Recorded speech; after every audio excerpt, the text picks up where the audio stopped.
রাব্বুল আলামিন তার রহমত থেকে নিরাশ হতে বারণ করছেন। যে যত পাপ করেছে জীবনে, যদি একটা বার কেউ যদি আল্লাহ পাককে মন থেকে ডাকে, চোখ দিয়ে ঝরঝর করে পানি পড়ে, আল্লাহ পাককে বলে, সেজদায় গিয়ে পড়ে আল্লাহকে বলে রব্বিক ফিরলি, আল্লাহ আমাকে মাফ করে দাও, তার মনের মধ্যে যদি সততা থাকে, মন থেকে যদি সেই কথাটা বলে থাকে, আল্লাহ পাক শুধু তাকে ক্ষমাই করবেন না, তার সমস্ত গুনাহগুলোকে আল্লাহ নেকি দিয়ে পরিবর্তন করে দিয়েছে। একটা হাদিস পড়ছিলাম, নবী করিম সাল্লাল্লাহু আলাইহি ওয়াসাল্লাম তিনি বলছেন যে লাম্মা কাদাল্লাহুল খালক, যখন আল্লাহ রাব্বুল আলামিন এই মহাবিশ্ব সৃষ্টি করেন, তখন আল্লাহ রাব্বুল আলামিন কাতাবা কিতাবান, একটা কিতাব লিখেছেন, একটা কিতাব আছে আল্লাহর কাছে। কাতাবা কিতাবান ফাহুয়া ইনদাহু ফাওকাল আরশ, যেই কিতাবটা আল্লাহর নিজের কাছে আছে আরশের উপরে, সেখানে আল্লাহ পাক লিখে রেখেছেন। কি লিখেছেন?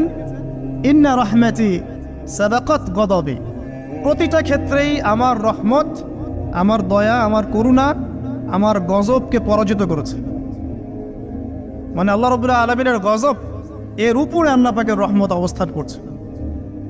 জীবনের কোনো ক্ষেত্রে হতাশ হওয়ার কোনো সুযোগ নাই।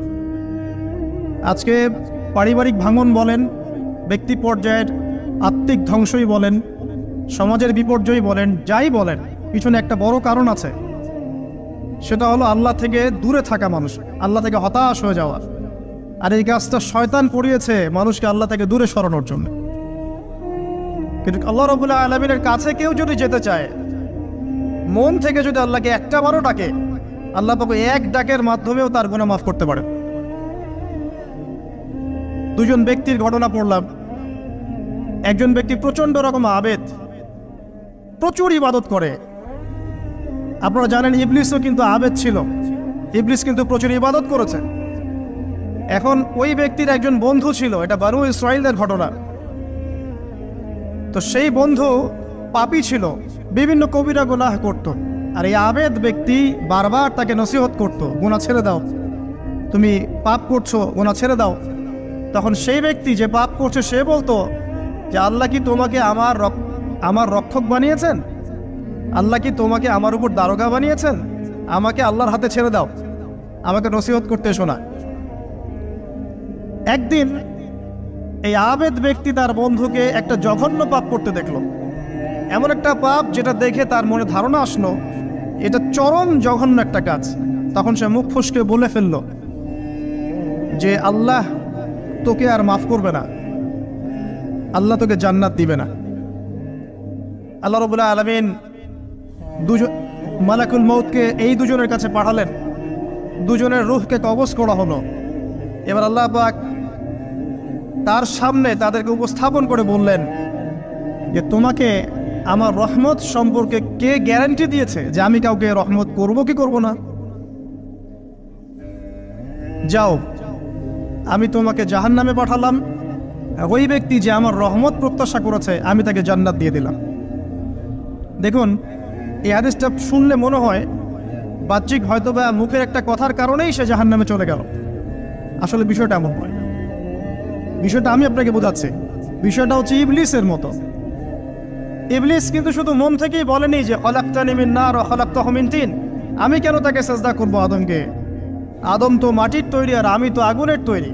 এটা ইবলিসের শুধু মৌখিক স্টেটমেন্ট ছিল না, কারণ কি ছিল? আবা ওয়াস্তাকবারা, সে উদ্ধত হয়েছিল, অহংকার প্রদর্শন করেছিল। ভিতর থেকে ইন্টারনালি সে অহংকারী ছিল, সে আন্ডার এস্টিমেট করে কথাটা বলেছে, শুধু মৌখিকভাবে বলে নাই। কিন্তু ঠিক এই ব্যক্তির ঘটনা এমনই, সে মন থেকে অহংকারী হয়ে উঠেছিল, যদিও বা সে আবেদ ছিল।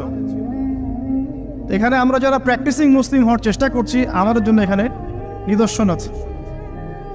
অচক্ষ নামাজ পড়েই ভেবে বসবেন না যে অনেক কিছু করে ফেলছে, এক চিল্লা দিয়ে মনে করে ফেলবেন না যে দিনের জন্য অনেক কিছু করে ফেলছে। একটা হজ করেছেন, ওমরা করেছেন, সিয়াম রেখেছেন, দিনের জন্য দান সদকা করেছেন, একটা মাদ্রাসা মসজিদ করেছেন, ভেবে বসবেন না আপনি সব অনেক কিছু করে ফেলেছেন এবং অন্যরা সব ককরোচ তেলাপোকা, ওরা জাহান্নামে যাবে, এমনটা মনে করবেন। জানি না আমরা যে কার আমলের কতটুকু আল্লাহর কাছে কবুল হচ্ছে। তো এখানে এই ব্যক্তির সমস্যা ছিল এই, সে নিজের আমলটাকে অনেক ভারী মনে করছিল এবং সে স্টেটমেন্ট দিয়ে ফেললো যে তোকে আল্লাহ পাক মাফ করবে না। এই একটা কথা মন থেকে বলার কারণে তার ইহকাল পরকাল দুটা বরবাদ হয়ে গেল, সে জাহান্নামে চলে গেল। ঠিক আরেক ব্যক্তির ঘটনা আছে এমন, এগুলো সবগুলো রেফারেন্স আছে। এক ব্যক্তি প্রচুর ইবাদত করত, আল্লাহ পাক তার ইবাদত করার জন্যে পাহাড়ের চূড়ায় একটা সুন্দর ব্যবস্থাও করে দিয়েছিলেন। সেখানে ডালিম গাছ হতো, ঝর্ণা আসতো, খাবারের কোনো অভাব নাই। হাদিসে এসেছে 500 বছর সে ইবাদত করেছে। কত বছর? কিয়ামতের মাঠে এই ব্যক্তির অবস্থা এমন হবে, তাকে জান্নাতে প্রবেশ করানোর জন্য নিয়ে যেতে বলা হবে যাও আমার রহমতে জান্নাতে চলে যাও। আল্লাহ পাক তাকে এই কথাটা বলবেন, কিন্তু এই ব্যক্তি বলবে আমার আমলের কারণে আল্লাহ পাক বলবেন আমার রহমতে জান্নাতে চলে যাও। ব্যক্তি বলবে আমার আমলের কারণে। আল্লাহ রাব্বুল আলামিন তখন তাকে দেওয়া সমস্ত নেয়ামতগুলোকে এক পাল্লায় করবেন আর তার সমস্ত আমলকে আরেক পাল্লায় করবেন। তারপর দেখা যাবে আল্লাহর সমস্ত নেয়ামত তার একটা চোখের সমান হয় নাই। কথা কি বুঝতে পারছেন? একটা চোখের যে নেয়ামত আল্লাহ পাকের, সমস্ত আমল ও 500 বছরের ইবাদত এতটুকু হয়নি। তারপর তাকে বলা হবে ওকে জাহান্নামে নিয়ে যাও। এবার জাহান্নামে যাওয়ার সময় সে বলবে আল্লাহ তোমার রহমতে আমাকে মাফ করে দাও। তখন আল্লাহ পাক তাকে আবার ডেকে নিয়ে আসবে, বলবেন যে তোমাকে যে আমি ইবাদত করার জায়গা করে দিয়েছিলাম, এটাকে তুমি নিজে করেছো না আমি করেছি? সে বলবে আপনি করেছেন। তোমাকে যে আমি সৃষ্টি করেছিলাম তখন কি তুমি কোনো আমল করেছিলে? বলবে না। তাহলে তোমাকে যে সৃষ্টি করেছি আমি, এটা কি তোমার আমলের কারণে? না। তোমাকে সারা দুনিয়াতে এত নিয়ামত দিয়েছি, এটা কি তোমার আমলের কারণে? সে বলবে না। তখন তাকে জান্নাতে প্রবেশ করানো হবে। কিয়ামতের মাঠে এমন অনেক ঘটনা ঘটবে যেটা আমাদের চিন্তার বাইরে। আরেকজন ব্যক্তিকে ডেকে আনা হবে, যে ব্যক্তি একটা দুটা নয় বরং 100টা খুন করেছে। সে 99 জন মানুষকে হত্যা করার পর ফতোয়া খুঁজে বেড়াচ্ছিল যে আমার তওবা কবুল হবে কিনা। একজন আবেদের কাছে গিয়েছে। আবেদ আর আলেম কিন্তু এক জিনিস না। আবেদ মানে যে প্রচুর ইবাদত করে, তার জ্ঞান কম, শুধু জানে কিভাবে ইবাদত। একজন আবেদের কাছে গিয়েছে। আবেদ আর আলেম কিন্তু এক জিনিস না। আবেদ মানে যে প্রচুর ইবাদত করে, তার জ্ঞান কম, সে শুধু জানে কিভাবে ইবাদত করতে হয়। আলেম হচ্ছে সে যে শরীয়তের গভীর জ্ঞান জানে আবার ইবাদতও করে। আবার যারা জ্ঞান আছে আমল নাই, সেও কিন্তু প্রকৃত আলেম না। প্রচুর জ্ঞান আছে কিন্তু জ্ঞান অনুযায়ী আমল করে না, সেও কিন্তু প্রকৃত আলেম নন। এবার আসেন তো, এই আবেদের কাছে গিয়ে সে বলছে আমার কি ক্ষমা হবে? আমি 99টা খুন করেছি। সে বলল তোমার আবার ক্ষমা? তোমার ক্ষমা নাই। তখন এই ব্যক্তি এই আবেদকে হত্যা করে 100টা খুন পূর্ণ করলো, ওকেও সে মেরে ফেলছে। আমার ক্ষমাই হবে না তো তোর বেঁচে থাকার কি দরকার, তুইও মর। কি বুঝতে পারলেন? বর্তমান বিশ্বের উগ্র মাথার পলিটিশিয়ানদের মতো অবস্থা। আমার দেশের সমস্যা, তোর দেশ পারমাণবিক বোমের উড়াই দিব, মানে এরকম একটা অবস্থা। তো আল্লাহ রাব্বুল আলামিন এই ব্যক্তির মধ্যে একটা চেতনা তৈরি করলেন যে আমাকে তওবা করতে হবে। সে তখন সার্চ করতে লাগলো আরো কোনো আলেম আছে কিনা।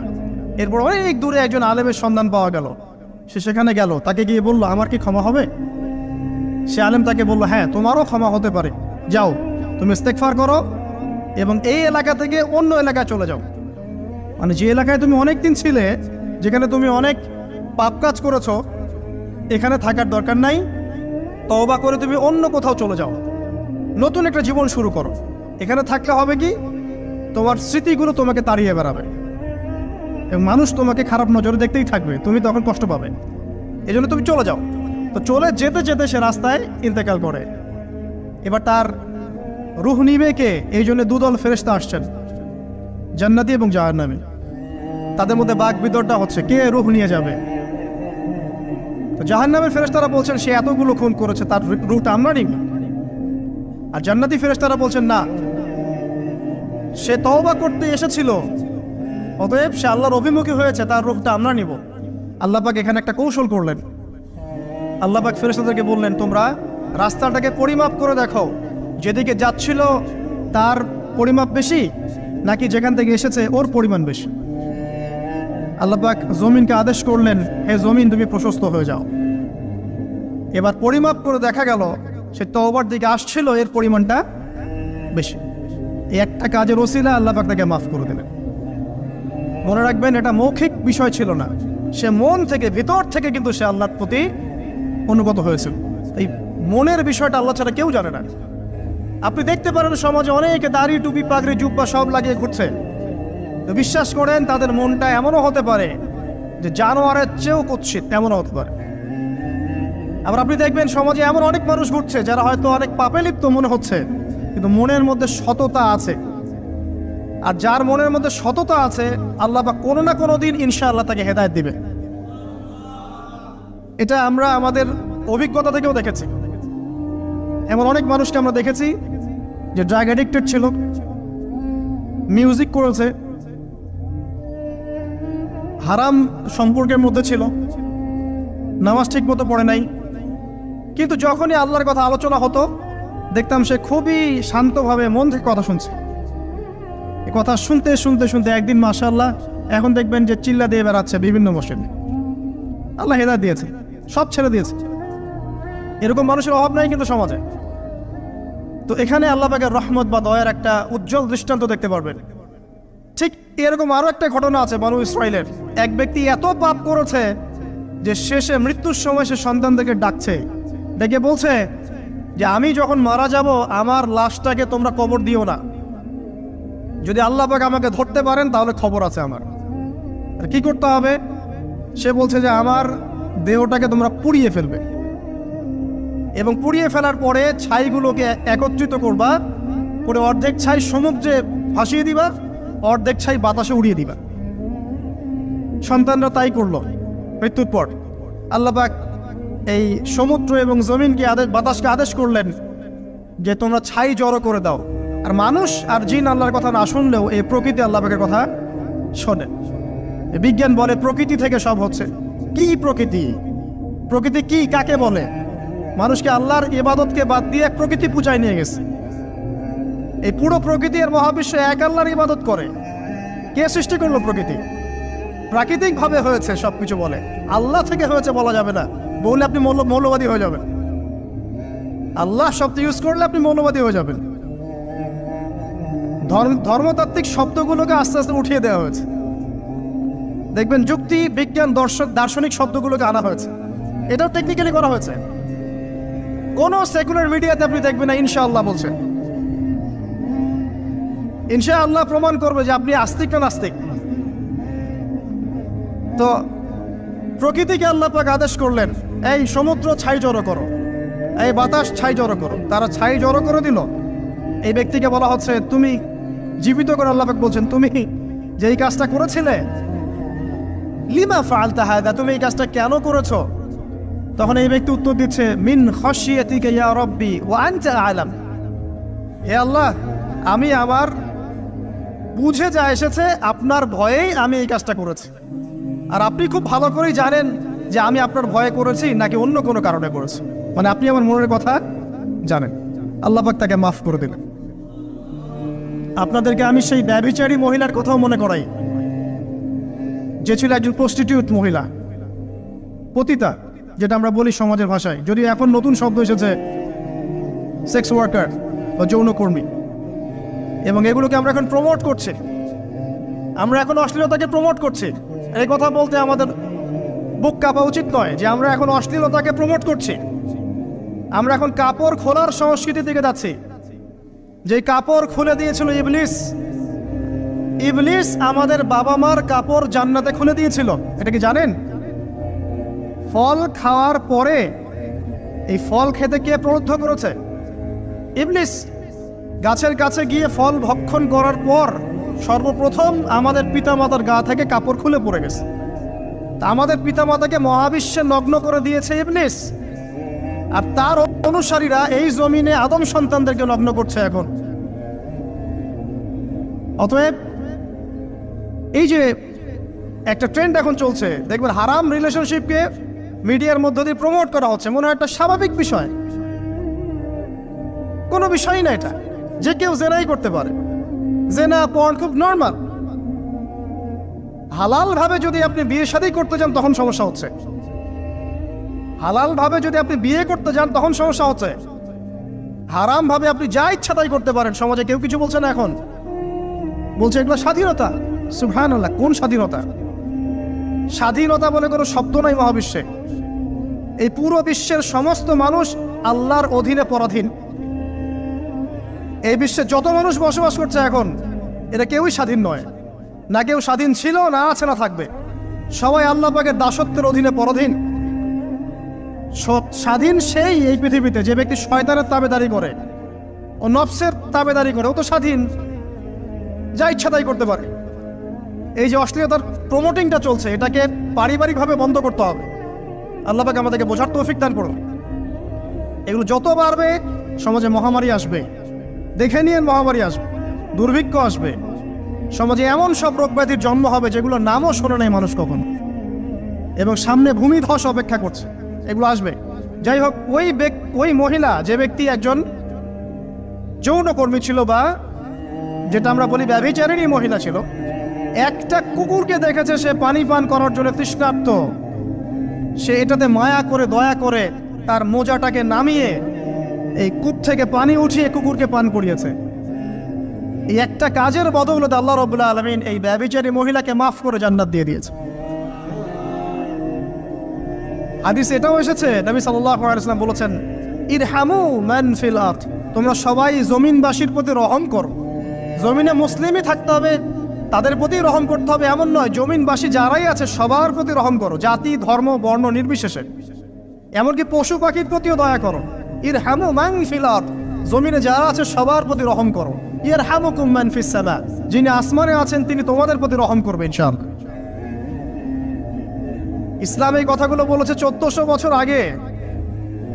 আজকের এই বিশ্বের সোকল্ড এই মডার্ন বিশ্বে, যেখানে মানুষের রক্তের কোনো দাম নাই, সেখানে ইসলাম পশু পাখির অধিকার নিয়ে কথা বলেছে 1400 বছর আগে। কাদেরকে কি শেখাতে আসেন? কোরআন এবং সুন্নাহর বাইরে অভ্রান্ত সত্যের কোনো উৎস আছে?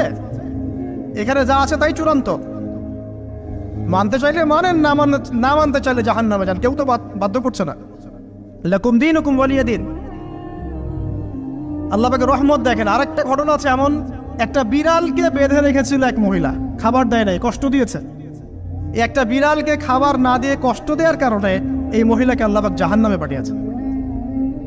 এরকম কত ঘটনা আছে, এই ঘটনাগুলো হাদিসের পাতায় বর্ণিত আছে। কোরআনে কি বলছে দেখুন। কোরআনের আমি কয়েকটা পয়েন্ট আপনাদেরকে খালি বলছি, এটা নিয়ে আমি সকালে ভাবছিলাম।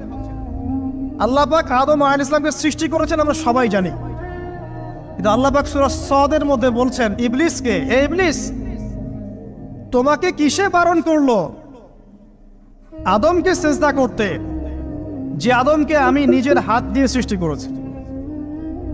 আল্লাহ রাব্বুল আলামিন যে আমাদেরকে এত যত্ন করে ভালোবেসে সৃষ্টি করেছেন, এটা কি আল্লাহ পাকের দয়ার নিদর্শন নয়? মহাবিশ্বের অন্য কোন মাখলুক সৃষ্টির ব্যাপারে আল্লাহ পাক বলেন নাই খলাকতু বিয়াদাই, আমি নিজ হাতে তাকে সৃষ্টি করেছি। শুধু সৃষ্টি নয়, সৃষ্টি করার পর আল্লাহ পাক তাকে সমস্ত নাম শিক্ষা দিয়েছেন।